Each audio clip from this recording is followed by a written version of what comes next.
Hello and good morning, and also welcome to the good, the bad and the what the fucks. Volume 6 for the one and only Nicolas Cage. It might not even be volume 6, there's been so many. I think Nicolas Cage is definitely... The Van Damme was the biggest one. So anyway, let's shorten this down. Van Damme was the biggest one. Where the fuck was I really going with that, to be honest with you? It's like when I was in lockdown I watched 50 Van Damme films in a row. And that's definitely 1 to 5. But Nicolas Cage has probably made the most money, most movies out of all the actors in there, and the mainstream anyway. So last night I sat down and watched a new Nicolas Cage film, and to be honest with you, as you've seen on the last The Good, the Bad and the What the Fucks with Christian Slater as Hire the Dog, Choose the Bone in the background, I was thinking about knocking them on the head for a while. Calm down, girl. But again, I love them, and the reason why, you know, you watch these films and you're like, right, there's an actor involved, you watch it and you think they're so diverse in some ways, and you think, what the fuck are you doing there? And then you get the actors that really fall from grace and just turn up in the weirdest fucking crazy ass movie for bleep seconds and stuff like that. Look at Corey Haim in Trading. He just turns up, hey, aren't you Corey Haim in a dream? Yeah. And Corey Haim's name's right across the top of the box, and you think, okay, but at least you've got a copy.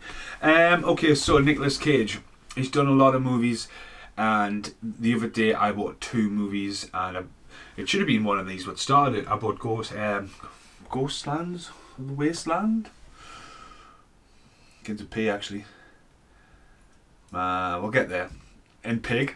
I got Pig as well on Blu-ray. But last night I watched G-Force. G-Force! From what I remember, G-Force is one of the very first 3D movies in the next generation. Jerry Bruckheimer. So Jerry Bruckheimer, Con Air, The Rock, reunited with Nicolas Cage, Steve Buscemi's in here, Tracy Morgan, Sam Rockwell, Penelope Cruz is in there. Quite a lot of people. Zach Galifianakis is in there as well. It's quite a weird one actually, because it's a Disney movie but then a Bruckheimer movie, on the fact that, you know, it's got this weird espionage and it's all about fucking secret agent fucking guinea pigs and that, and it's quite funny in ways. The special effects though were great, and straight off the bat I went, fuck me, is that Nicolas Cage? Sam Rockwell leading the force in this, and Nicolas Cage plays Speckles, the mole, but he's all talking dead weird, and like, you can tell it's Nicolas Cage. You went, right, that's Nicolas Cage, right, that is Nicolas Cage. But he plays it all, he's just like he's top billed on the DVD. But he's just like the fucking mole, super intelligent and all that. And it's all about them trying to get Bill Knightley, get a secret file off him, and then they end up in the pet shop and Steve Buscemi's like, do not cross the line, and it's just fucking, again, the special effects with it being real footage, not like, you know, all animated, and Brit watching and see, oh, there's loads of Toy Story rips in here. Well, it's technically Disney, and they probably were going for that 3D. There's a lot of funny bits, also cruel bits. There's a bit where a kid's about to throw, John Favreau is there, so he's in there. This is probably his foot in the door with Disney. He plays Fluffy or Buffy. Hey, stop chewing that. And he's going to throw him into the snake, and then it's just cruelty, you know what I mean? It's some grim stuff in it. Nicolas Cage, if you haven't seen it already, he turns out to be like the bad guy as well, but then the good guy, and has a heart of gold, and it's just like, oh, I'm just sick of being a mole, and like, it's fucking creepy, like. But visually stunning. But this is the good, this is the bad, and this is the what the fucks. And when you put this on, did I say what the fuck? Yes, I did. Nicolas Cage is the mole man. Right, so it's a what the fuck. You know what I mean? Special effects, great. Story, just basic. But again, the CGI with the live action just looked great. There was a lot of water effects, especially on the guinea pigs as well. Some hilarious stuff. When you look at Disney, you don't often find this in a Disney section. It normally gets buffed in with family films. It's not really known as being a Disney classic. But the cast, again, if you're a fan of Con Air, The Rock, Steve Buscemi, Jerry Bruckheimer, it's all there. Right, so we've got Pig, definitely coming. Ghosts, begins with P. Prisoners of the Ghostland, I believe it's called. We've got that. We've got Looking Glass, there's one. We've got Captain Mandalorians, whatever it wants to be, that's there. It's a really old one when Nicolas Cage on the front cover as a looks like Top Gun. Pilot, Stephen. Right, see you in the next part of this video. What's the matter? The camera make you freeze. You've just been chewing all the way through the G-force. Yeah? Silence. Look at you. The odd chew. At least it's not my fucking shoes. Okay, welcome back to The Good, The Bad and The What The Fucks with Nicolas Cage. It's the day after the massive crazy storm in England in November. I've got no socks on in this room. There's no heating in it. Not too bad during the summer, but wow, freezing. So the night we ordered Chinese, took an hour and 48 minutes, I was counting on the app, to come. We're going to watch a film, and Brit suggested this now, Willy's Wonderland, being bought the day it came out, and it was meant to be in probably the last Nicolas Cage's The Good, The Bad and The What The Fucks. And me and Condog were meant to sit down and watch it, and we've been trying, and to be honest with you, it probably would have been a bit of a disappointment, even though we love Nicolas Cage.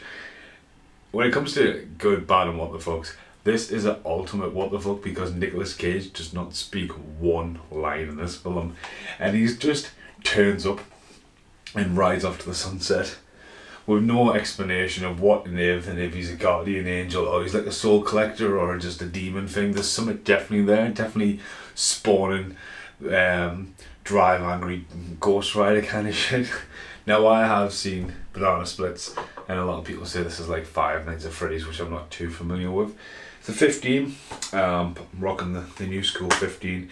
Nicolas Cage, man, you've got to give this guy credit. I mean, he's Academy Award winner, an actor who went off and bought some castles or whatever. But like, he's really turned himself into, like, you know, he's created this market where, like, with Mandy and obviously what I haven't seen yet, Prisoners of the Wasteland, but then other stuff like Colour Out of Space.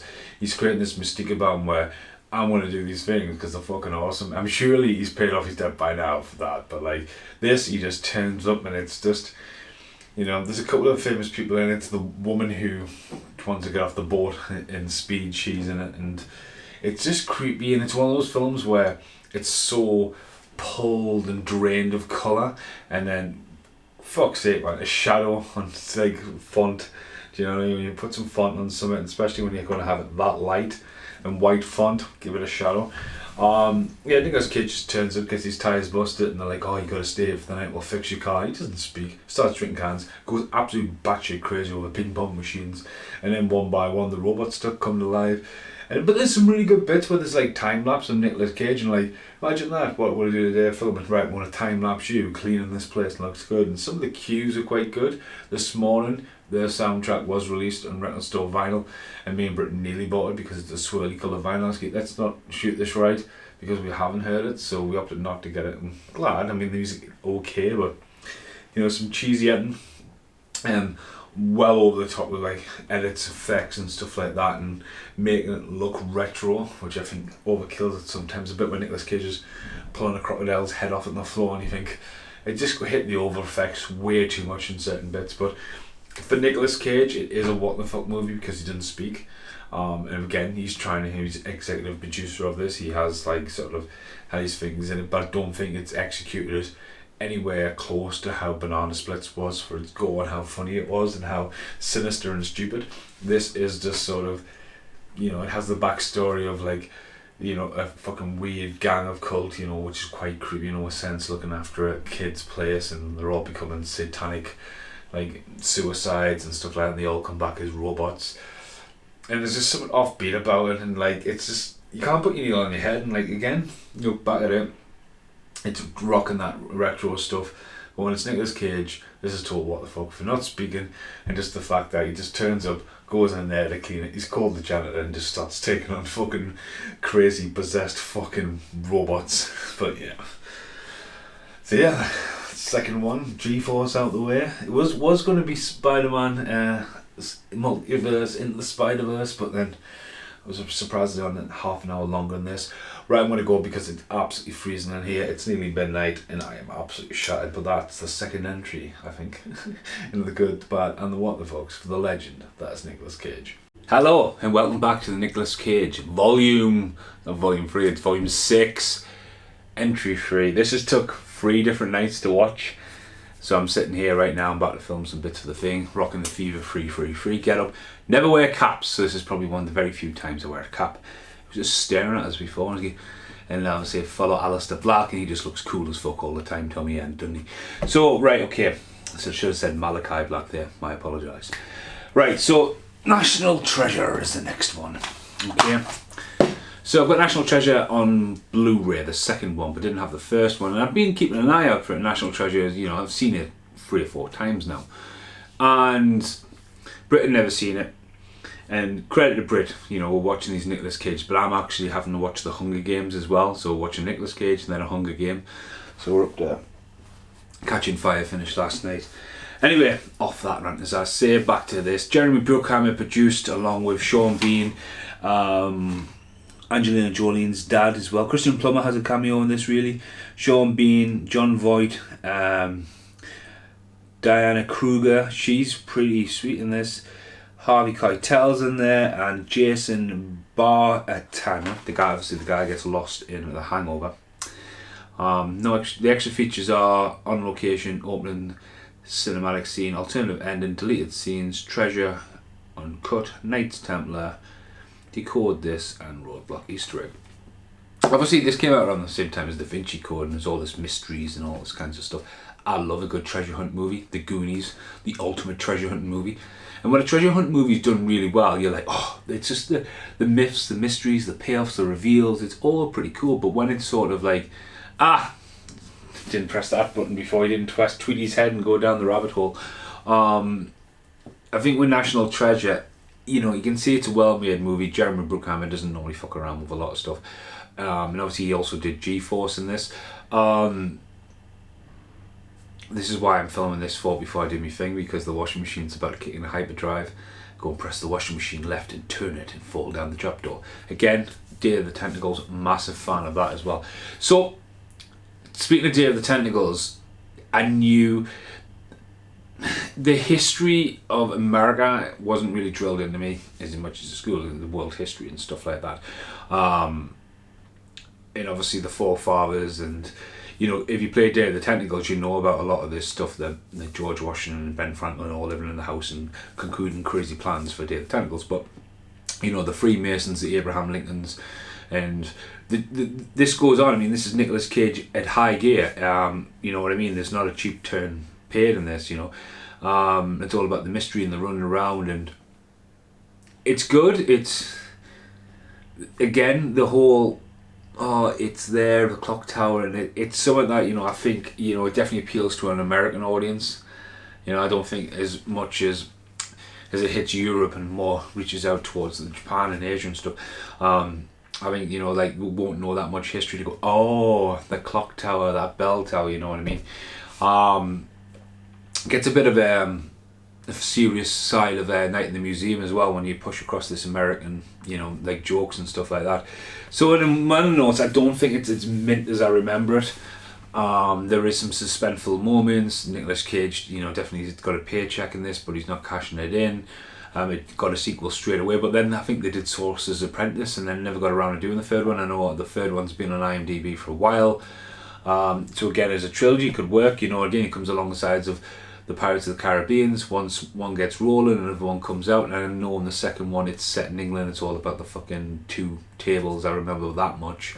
I think Sean Bean, you know, Sean Bean was an incredible threat in it, and Sean Bean's a great actor and stuff like that. It's one of the many films where Sean Bean doesn't die, but I think he was a very, you know, he didn't feel threatened. It didn't have the enemy of the state kind of surveillance they normally go for.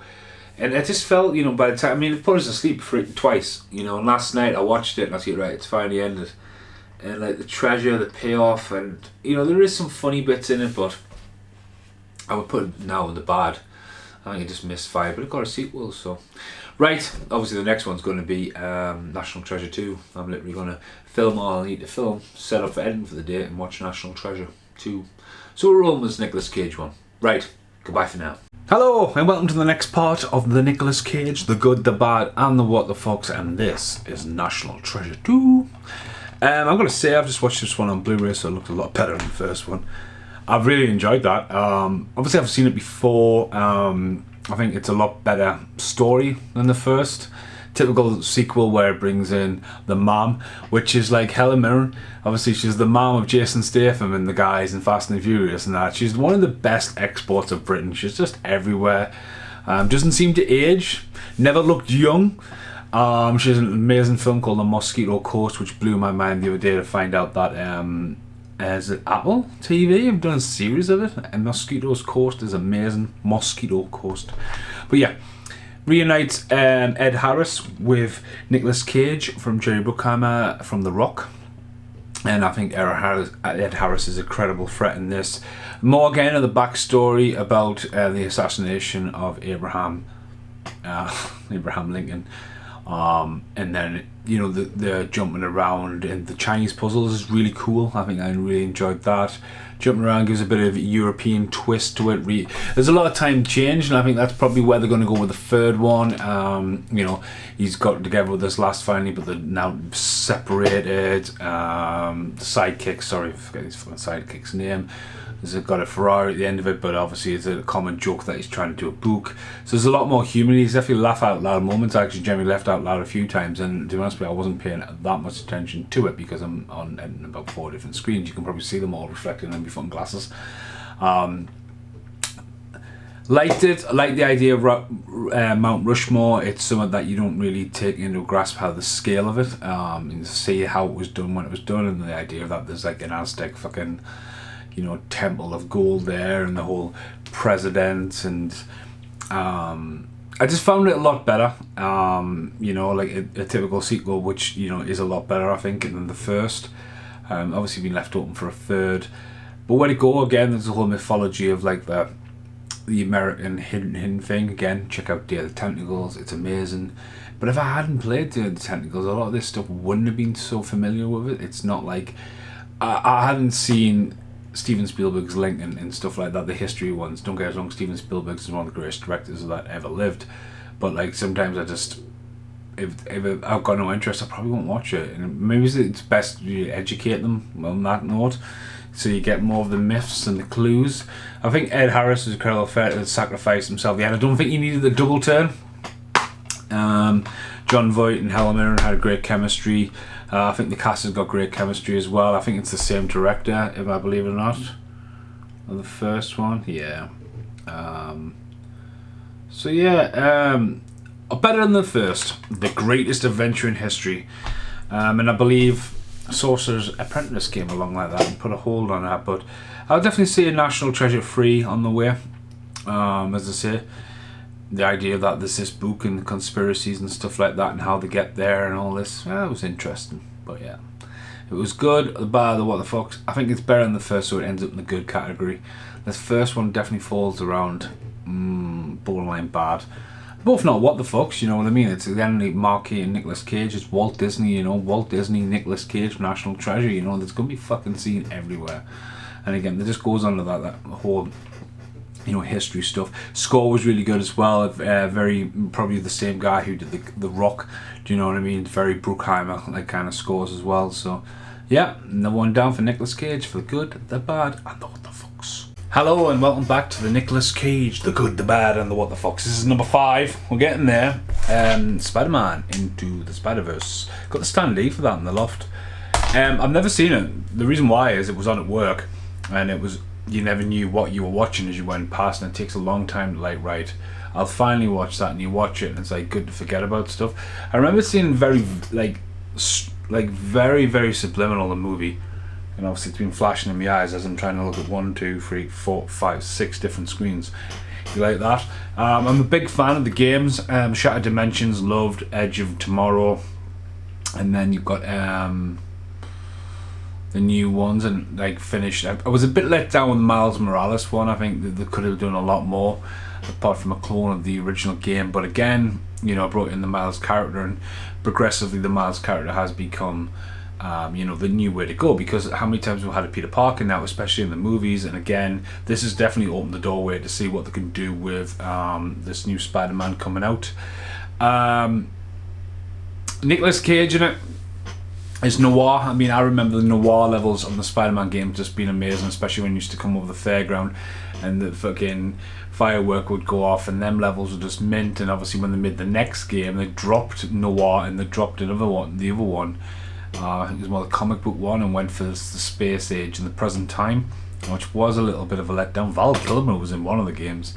I think it was the next one, but Nicolas Cage was great for it. The Rubik's Cube thing was really funny. Spider Pig there, Spider Ham, the Gwen story. They put a lot in it. Visually looked amazing. It's scary to see like how much time and effort would have been put in that, and how many artists, and how much comic book it is. It definitely holds the potential for, like, because DC rock a lot of comic book stuff out and still it looks old school. This is definitely a new generation of like, this is what a comic book could look like. Bringing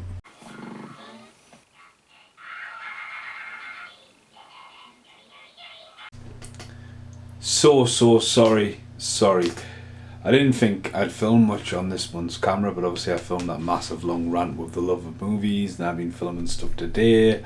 So yeah, I was about got cut off when I was talking about it's really cool that Doc Ock's a woman, Kingpin's in it, Walter Fisk, he's huge and out of proportion, you know, Scorpion the Prowler, you know, the twists and turns. So yeah, I really enjoyed it.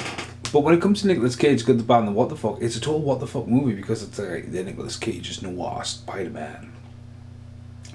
But it's just brilliantly done though. It looks amazing. I wish I'd seen that on, I don't know if that's a 3D, it was something that looked 3D and sketchy, and that it's snowing really bad outside as well, so not long after the camera went off, Brit rang us, oh no, snow, I was like, yeah, just take it easy.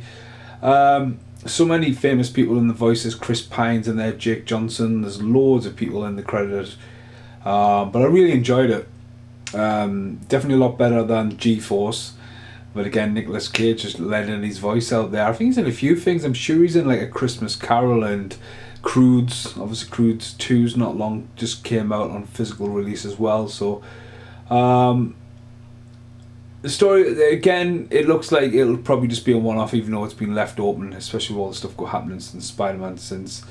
But yeah, I really enjoyed it. Visually stunning, and like it just shows you the possibilities of where films could go, you know, now that it's all on the computer and stuff like that. So yeah, next part of the video. Hello and welcome back to the Nicolas Cage, the Good, the Bad and the What the Fucks. And I've just watched a bit of a gem actually. I've had this since I went to Chester Street before lockdown, long time ago, a couple of years. There's a video about it. It's when I got the Transformers vinyl, if you remember that video from way back. I'm not going to cut to it, but yeah, it's been sealed ever since. Tommy Lee Jones, Nicolas Cage and Sean Young. A couple of other faces you recognise, including the guy who's like the main commander in Under Siege. And then it says at the end there, featuring footage from Crack Under Siege. And you think, home video? So very much Apache helicopters. Two names, Firebirds, also known as Wings of the Apache. Comes up at the start as Wings of Firebird. Nicolas Cage fucking owned this. Watch this clip.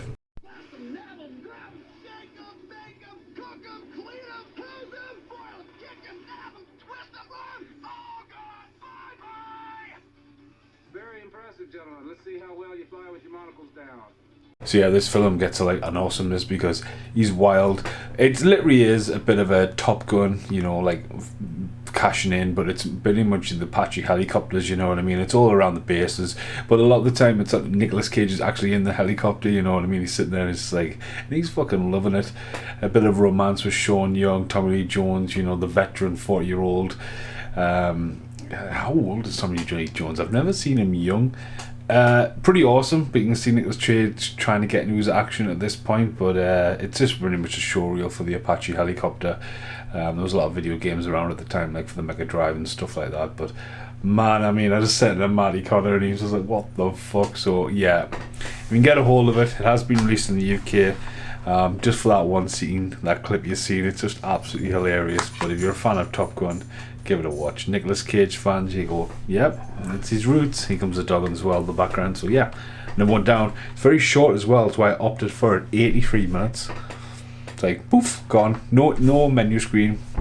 Starts up. A lot of the 90s early music as well, so it's all the Royal Air Forces as well. But yeah, next bit of the video. I haven't even had this chair 6 months. Okay, so back to Nicolas Cage and the Good, the Bad and the What the Fucks, and the entry for number 8. I believe it's number 8. I can't believe what the hell the last one I watched was. Right, it's gone. Captain Mandolin, Captain Corell's Mandolin.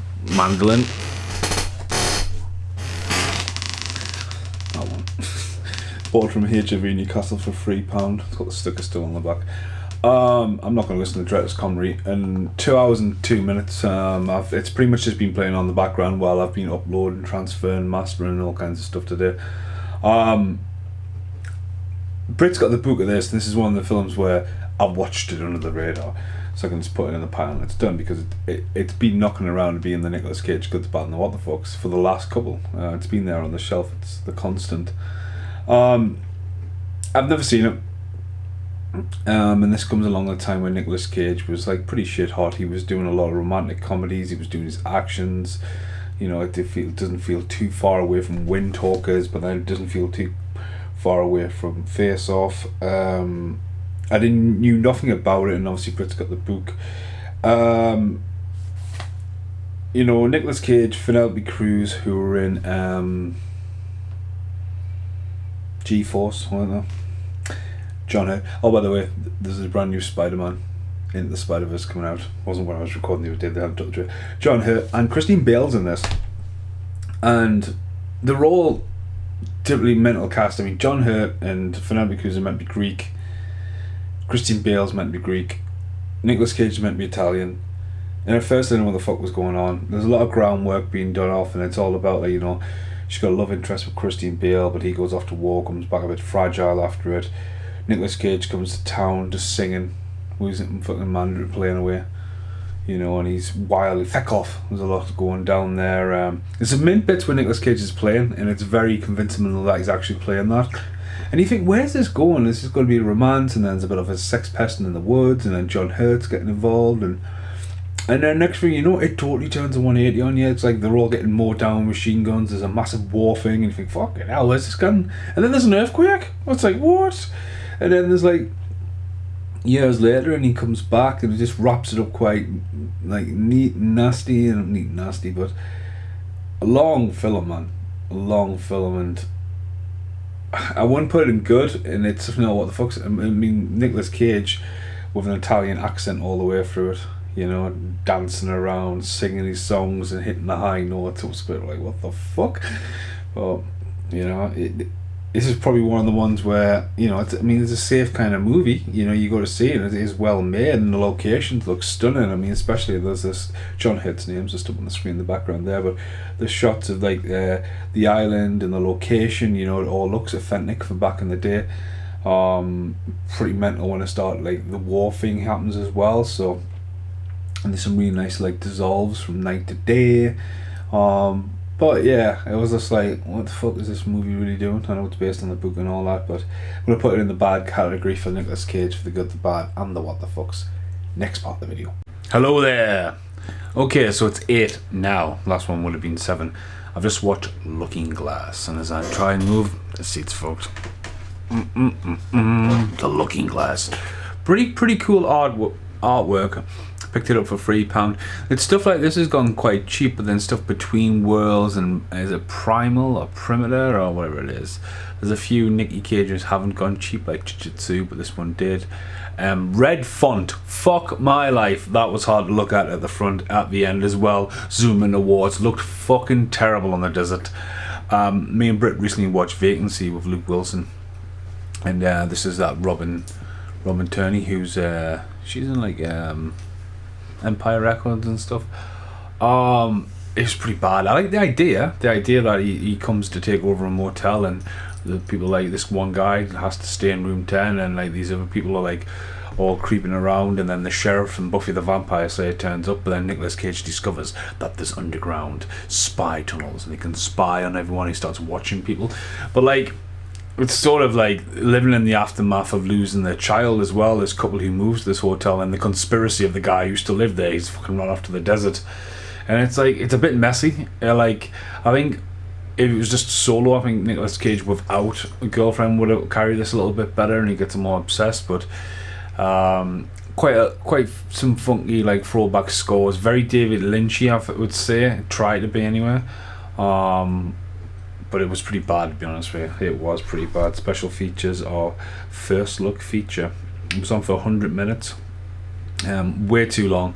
Could have been done with taking it down. There's a bit where there's a pig like thrown in the pool, so you want to see Nicolas Cage pulling a pig out.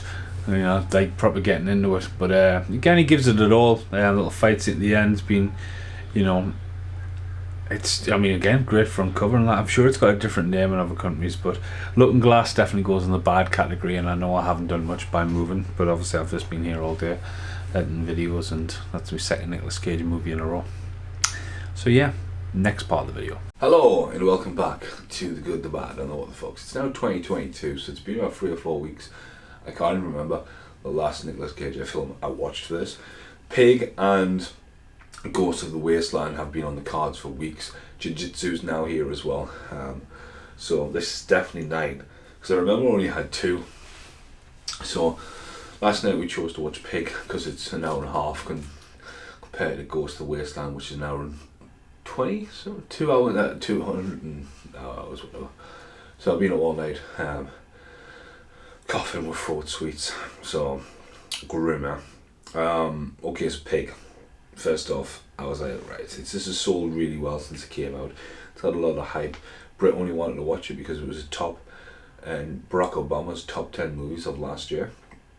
So that's one of the reasons why Pig just hasn't been chucked on in the background. It's a very arty film. Looks lush. Very confusing at the start when Gunter, the Joaquin Phoenix documentary, comes on. Nicolas Cage is phenomenal in this. And there's the kid from Jumanji. There's Theo Tonin from...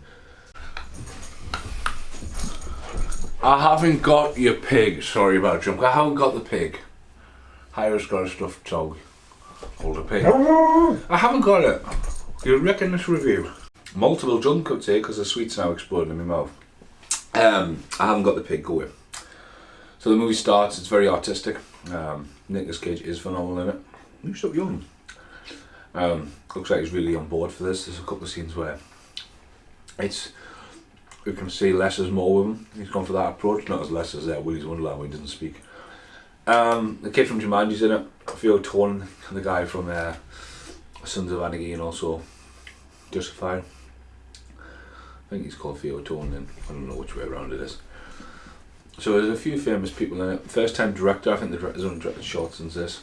And then it's weird, because it's like the whole shrub finding thing and the arty, how they're all gangsters in the food business, and you know, the myth of who he is and the underground fighting and the passageway, and what the fuck. So this film goes into what the fuck for me. The fact that it's not a happy ending movie, the fact that he's living like a hobo, he comes back, walking around. Well, last night I was like, he just sits there miserable at the end.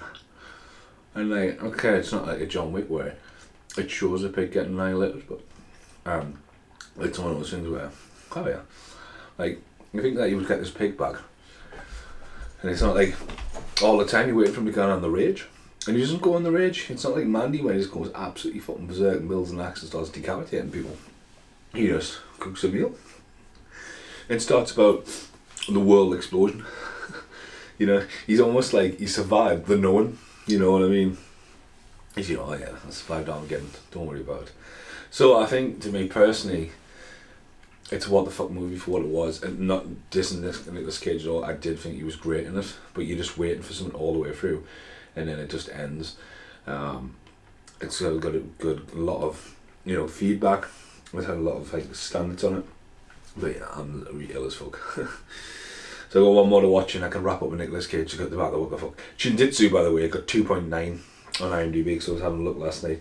Pig came in around £6.5, and Ghost of the Wasteland's like 4, so I could be in a right stinker for Jiu-Jitsu, but they'll have to wait for the next Nicolas Cage ones. They're not going to take long. He's got loads of films coming out when I had a look last night, so see you in the next part of the video. Hello and welcome to the final part of the Nicolas Cage, The Good, The Bad and The What The Fucks. I think it's volume 6, could be even 7.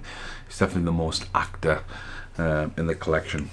Obviously there's been only a few, like almost a month between 8 and 9, but then I filmed 9 this morning for Pig, and finished it up by Prisoners of the Wasteland, which I couldn't resist this when it came out on Blu-ray because of the double cover. It's really well packaged. Heard a few good things about it, and on the front cover it says the wildest movie I have ever made. It is a total what the fuck movie. Nicolas Cage gets suited up into a leather suit and gets like sort of fortress kind of running man things around his neck and his testicles and his arms. So basically these bits of his body blow off. Some crazy stuff going on. It's the girl from The Mummy, and it's just this weird, very, very isolated, but I mean, it looks, there's a lot of colour in this, and then it just gets weird and wacky and fucking wonderful, doesn't it? It's just fucking weird. There's a bit where Nicolas Cage's intestines gonna fucking blow off, and you think, wow. Ends up with a bike helmet on, killing loads of people. Doesn't go super violent, but it's just weird. It's got a lot of weirdness in it. They're all about pulling down the clock tower by the end of it, and like, wow, like, it's totally just like watching it going, what the fuck? Do you know what I mean? And it was a longer one as well, because this was like up to it's 103 minutes long. It all sets place in a samurai's town. Nicolas Cage, Bill Moseley's in it as well. It's just rental. You know, as for Nicolas Cage, it's a total what the fuck movie. As I say, it's not totally rememberable. I mean, he seems to be like a fish out of water, and this turned up, took the job, done it. And this is another one that's come along where like the Mandy colour out of space, where Nicolas Cage is getting this notoriety for being like crazy. But artwork's lush, and I probably will revisit it down the line. But yeah, this is the final part. Unless I watch this back and edit it and go, oh well, you only did 9. Well, yeah. Thanks for watching. Goodbye for now.